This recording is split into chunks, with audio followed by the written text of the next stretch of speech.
Okay, so before I get started with Satan's Bible study, I'm going to do one shameless plug because it's related to this.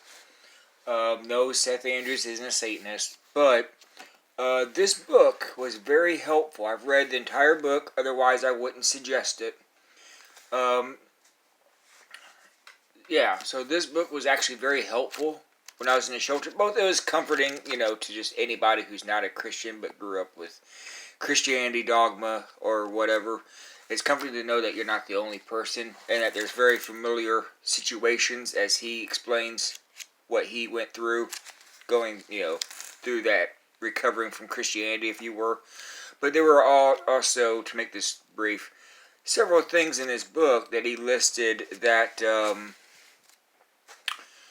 I used to corner, quote unquote, not pastor. He said he was a deacon, Deacon Mike, but he still preached occasionally. And I got some one-on-one time with him a few times, and I will go over that detail in my notes when I get there. But I wanted to do a shameless plug for Seth Andrews, whose book was actually very helpful. So, just wanted to throw that out there. That some of my points I make, I got from his channel, among others, that helped, and I support. Again, I'm not an atheist, but I support critical thinking. So, check out Seth Andrews, Aaron Raw, or Matt Dillahunty's channels. Okay, so I'm going to be journaling. This is kind of my little journal, and I'll have different days. So I'm going to make like a video. Each video will be 1 day's worth of notes. This is the at night or evening service. It feels weird even saying that now. Okay, Satan's Bible Study, January the 6th. So this was a fundamentalist pastor, or not pastor, but this was a fundamentalist point of view that they had. The inherent Word of God, the quote-unquote good news shelter, takes the Bible literally. 6-day creation, 6,000 years on earth, flood story, etc. Everything in that book they consider to be literal. So let's see. Oh my gods.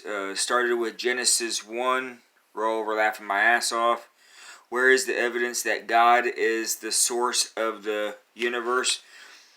So my thoughts were kind of not really marked on this one like they are later between regular and what my thoughts are. So I'm just going to dry read this first day. Okay.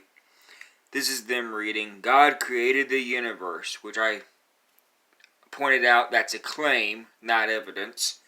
God said, let there be light, which I pointed out there were no stars yet. He hadn't made any stars. Where did the light come from? So, and then the next thing that he pointed out had to do with the Sabbath, which I put, because he rested, now we must not work on that day as well. Like, where's the logic in that? Why because the God who created everything, according to their story, rested, does that mean that everything else must rest? It doesn't make sense. Then I put in quotations that this is indoctrination, clearly. So, make an unprovable claim. Claim that statement is true. And then they would then make a person repeat that claim after make someone repeat claim after you read to them. Rinse and repeat. So I was basically jotting notes about how, the process at which they would actually do the evening service. So, believes wholesale in creation over evolution. Mike doesn't think that birds are related to dinosaurs. Yeah, I had some interesting conversations with Mike about that. But yeah, all things created through and for him. Talking about for God. So, I have here, so he created evil, and we are just here. We are just here as a purpose or a means to an end. That doesn't really sound like love.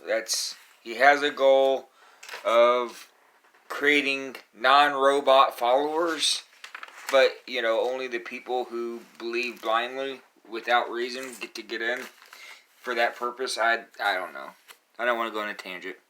So they are convinced God created man as is, of course, because everything else supposedly just popped in, as it were.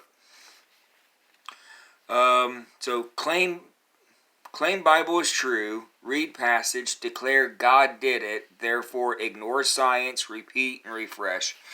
So my question in my notes was, why did God make male and female of all the other creatures, but needed Adam's rib for Eve?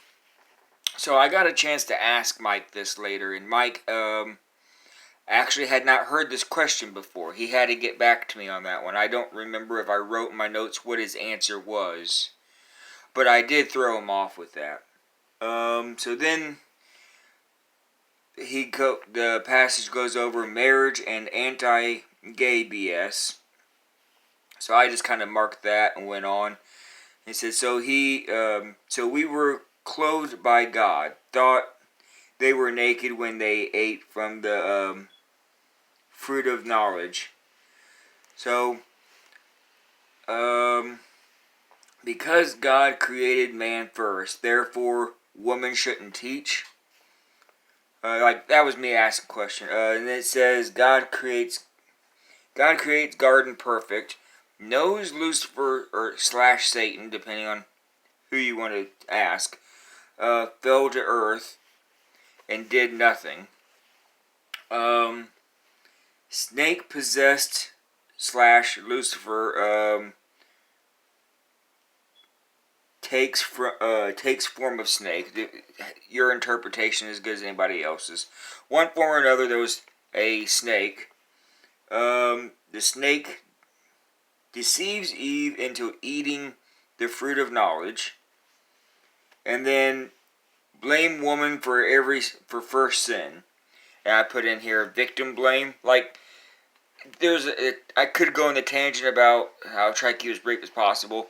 Where one, she wasn't around when God declared to Adam, "Don't eat from that particular fruit from that tree," and two, when he said, "You will surely die," nothing had died yet. So how would Adam even know what death or die was? So you got one person who has no knowledge of anything being threatened with things that they know nothing about. It's supposed to refer this information that he doesn't understand, supposedly, to Eve, who wasn't even there. So she's hearing it secondhand from someone who doesn't understand the information. At best, interpretation. That's terrible. And she gets the blame for the first sin. It must be all women's fault. That to me sounds like victim blaming. Okay, here we go. So I put, what about God's responsibility for placing a dangerous fruit in a garden with with naive humans? Says don't eat that, knowing that their childlike disposition, saying that mentally naive, they don't know right from wrong yet, and can be easily deceived. Knows the quote unquote serpent is in the garden and does nothing. So yeah, if God knows everything, He let it happen. It was a setup. He set up a bad plan, or he's messed up and just enjoys the torture.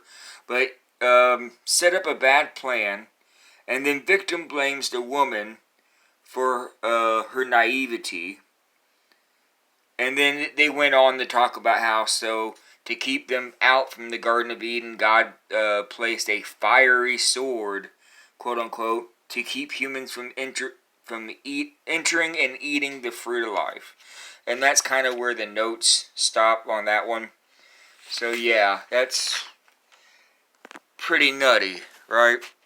I got about 25 or 26 more of these. So we're going to keep the video short.